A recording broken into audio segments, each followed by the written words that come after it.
Motivation researchers, and welcome to another one of our Motivation Monday videos. My name is Marissa Green, and I am currently a third-year doctoral student in educational psychology at The Ohio State University, and I'm here today with Eric Anderman, Chair of the Department of Educational Studies, Professor of Educational Psychology, and Editor of Theory into Practice at The Ohio State University, and also my advisor.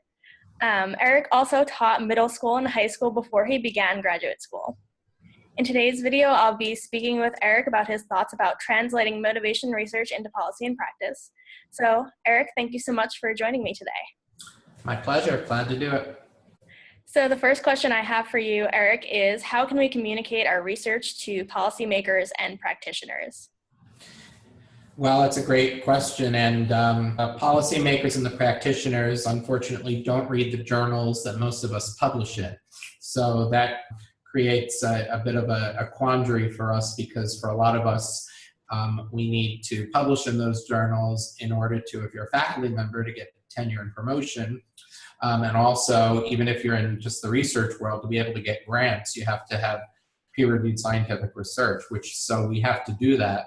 But we have to also not fool ourselves into thinking that our policymakers, the people at the state and the federal level are necessarily reading that, and the practitioners are reading that.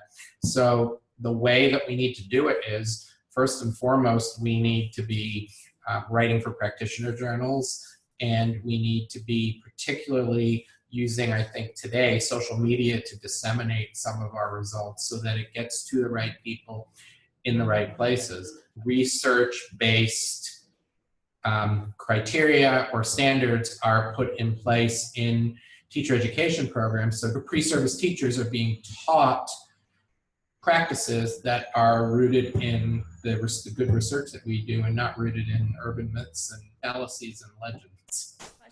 And my second and last question is, what role, if any, does pure research without practical implications have in educational psychology?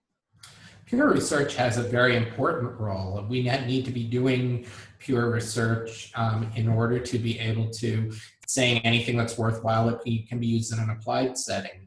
But I think we need to distinguish between what we mean by pure research and what we mean by applied research. And it's not cut and dry.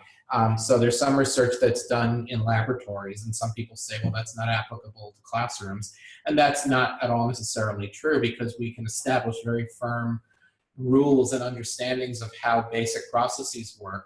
Then we need to take it out of the laboratory and put it in the classroom, and it gets messy there, and that's okay. That's what we need to do. We need to see if the results that we get in our labs and in our more controlled settings work in more applied settings in the real world, and how we need to adapt those, and how we need to provide professional development for teachers so that they can implement some of these things with fidelity so that they can have positive effects.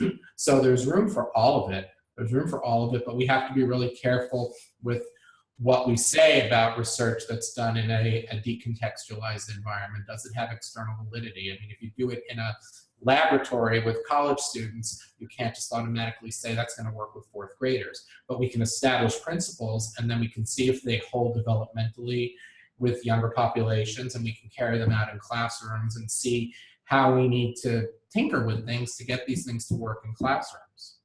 Well, thank you so much for your time, Eric. You're welcome.